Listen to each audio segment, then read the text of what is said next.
फातिमा की रानी माँ, प्रभु यीशु की माँ, आसरा तू ही है माँ।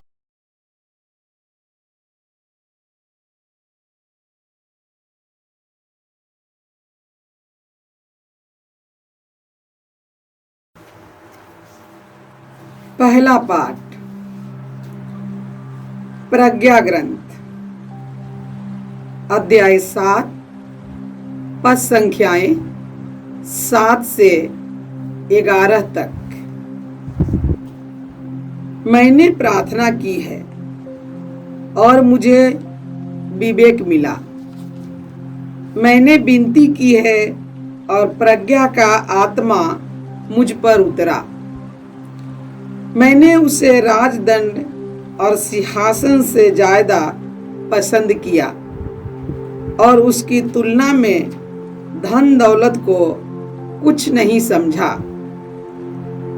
मैंने उसकी तुलना अमूल्य रत्न से भी नहीं करना चाहा, क्योंकि उसके सामने पृथ्वी का समस्त सोना मुट्ठी भर बालू के सदृश है और उसके सामने चांदी कीच ही समझी जाएगी।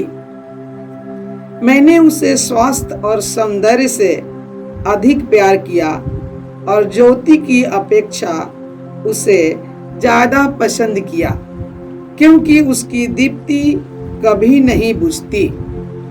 मुझे उसके साथ साथ सब उत्तम वस्तुएं मिल गई और उसके हाथों से अपार धन संपत्ति। प्रभु की वाणी।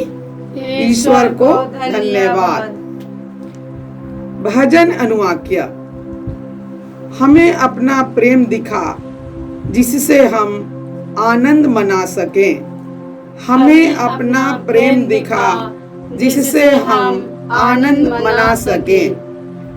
हमें जीवन की क्षण भंगुरता सिखा जिससे हम में सद्बुद्धि आए। हे प्रभु क्षमा कर। हम कब तक तेरी प्रतीक्षा करें? तू अपने सेवकों पर दया कर। अनुवाक्य। हमें अपना प्रेम दिखा जिससे हम आनंद मना सकें।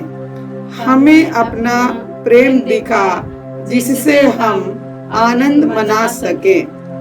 तू भोर को हमें अपना प्रेम दिखा जिससे हम दिन भर आनंद के गीत गा सकें।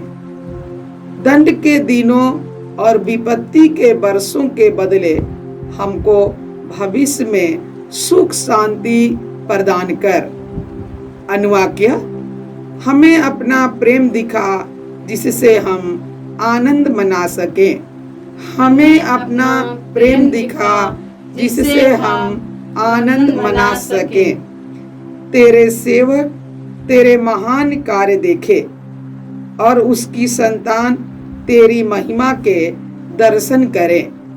प्रभु की मधुर कृपा हम पर बनी रहे और हमारे सब कार्यों पर तेरी आशीष। अनुवाक्य। हमें अपना प्रेम दिखा जिससे हम आनंद मना सकें। हमें अपना प्रेम दिखा जिससे हम आनंद मना सकें। दूसरा पाठ इब्रानियों के नाम संत पौलुस का पत्र, अध्याय 4, पद संख्याएं 12 से 13 तक।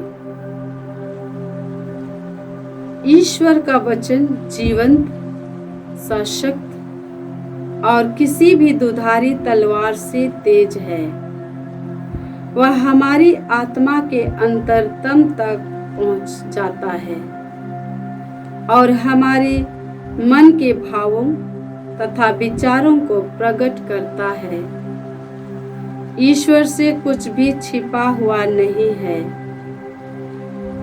उसकी आंखों के सामने सब कुछ निरावरण और खुला है। उसी को हमें लेखा देना पड़ेगा। प्रभु की वाणी। ईश्वर को धन्यवाद। जय घोष। हालेलुया। हालेलुया। प्रभु कहते हैं, मैंने तुम्हें मित्र कहा है, क्योंकि मैंने अपने पिता से जो कुछ सुना है वह सब तुम्हें बता दिया है। हालेलुया। प्रभु आप लोगों के साथ हो और आपकी आत्मा के साथ। संत मार्कुस के अनुसार प्रभु यीशु ख्रिस्त का पवित्र सुसमाचार। हे प्रभु तेरी महिमा हो। अध्याय 10 पद संख्याएं 17 से 30। यीशु प्रस्थान कर ही रहे थे कि एक मनुष्य दौड़ता हुआ आया और उनके सामने घुटने टेक कर उसने यह पूछा, भले गुरु, अनंत जीवन प्राप्त करने के लिए मुझे क्या करना चाहिए? यीशु ने उससे कहा, मुझे भला क्यों कहते हो? ईश्वर को छोड़ और कोई भला नहीं। तुम आज्ञाओं को जानते हो, हत्या मत करो, व्यभिचार मत करो, चोरी मत करो, झूठी गवाही मत दो, किसी को मत ठगो, अपने माता पिता की आदर करो। उसने उत्तर दिया, गुरुवर, इन सब का पालन मैं अपने बचपन से करता आया हूँ। यीशु ने उसे धैर्य पूर्वक देखा और उनके हृदय में प्रेम उमड़ पड़ा। उन्होंने उससे कहा, तुम में एक बात की कमी है। जाओ, अपना सब कुछ बेचकर गरीबों को दे दो, और स्वर्ग में तुम्हारे लिए पूंजी रखी रहेगी। तब आकर मेरा अनुसरण करो। यह सुनकर उसका चेहरा उतर गया और वह बहुत उदास होकर चला गया, क्योंकि वह बहुत धनी था। यीशु ने चारों ओर दृष्टि दौड़ाई और अपने शिष्यों से कहा, धनियों के लिए ईश्वर के राज्य में प्रवेश करना कितना कठिन है। शिष्य यह बात सुनकर चकित रह गए। यीशु ने उनसे कहा, बच्चों, ईश्वर के राज्य में प्रवेश करना कितना कठिन है। सुई के नाके से होकर ऊंट का निकलना अधिक सहज है, किंतु धनी का ईश्वर के राज्य में प्रवेश करना कठिन है। शिष्य और भी विस्मित हो गए और आपस में कहने लगे, तो फिर कौन बच सकता है? उन्हें स्थिर दृष्टि से देखते हुए यीशु ने कहा, मनुष्यों के लिए तो असंभव है, ईश्वर के लिए नहीं, क्योंकि ईश्वर के लिए सब कुछ संभव है। यह प्रभु का सुसमाचार है। हे क्रिस्त तेरी स्तुति हो। ख्रिस्त में प्यारे भाइयों और बहनों, ईश्वर का वचन जीवंत, सशक्त और किसी भी दुधारी तलवार से तेज है। वह हमारे अंतरतम में पहुंचता है और हमारे मन के भावों को प्रकट कर देता है। ईश्वर का वचन धधकती आग का गोला है जो सभी बुराइयों को ध्वस्त कर देता है। ईश्वर का वचन वह हथौड़ा है जो चट्टानों को टुकड़े टुकड़े कर देता है। और जो ईश्वर को प्यार करता है, उसके विधान के अनुसार बुलाए गए हैं, ईश्वर उसके कल्याण के सभी बातों में उसकी सहायता करता है। ईश्वर पवित्र आत्मा का वरदान देता है।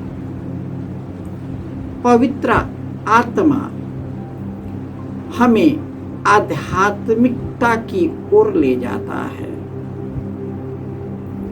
वचन को पढ़ने ढूंढने की शक्ति देता है। और जब हम उस वचन को बार बार दोहराते हैं तो वह शक्तिशाली ईश्वर का शब्द बनता है, क्योंकि ईश्वर कहता है आदि में शब्द था, शब्द ईश्वर के साथ था और शब्द ही ईश्वर था। उसके द्वारा सब कुछ उत्पन्न हुआ और उसके बिना कुछ भी उत्पन्न नहीं हुआ। ईश्वर वचन के द्वारा हमारे अंदर प्रवेश करता। वचन क्या है? प्रभु ही है,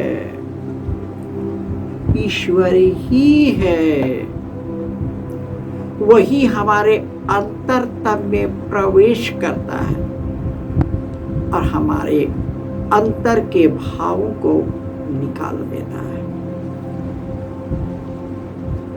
आज के सुसमाचार में एक नवयुवक दौड़ते हुए यीशु के पास आया।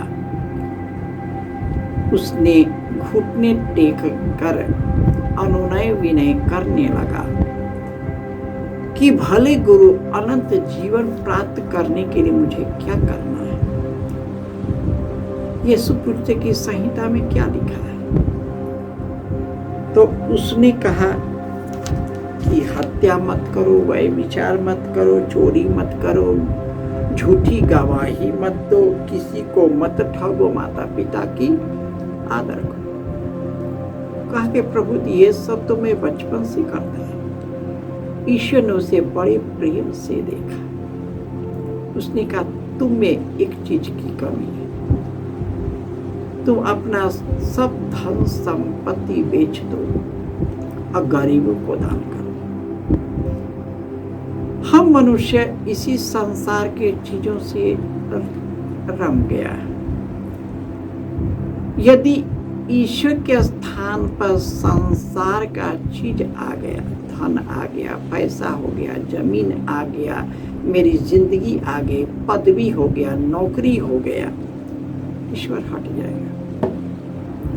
ईश्वर इससे बढ़कर है।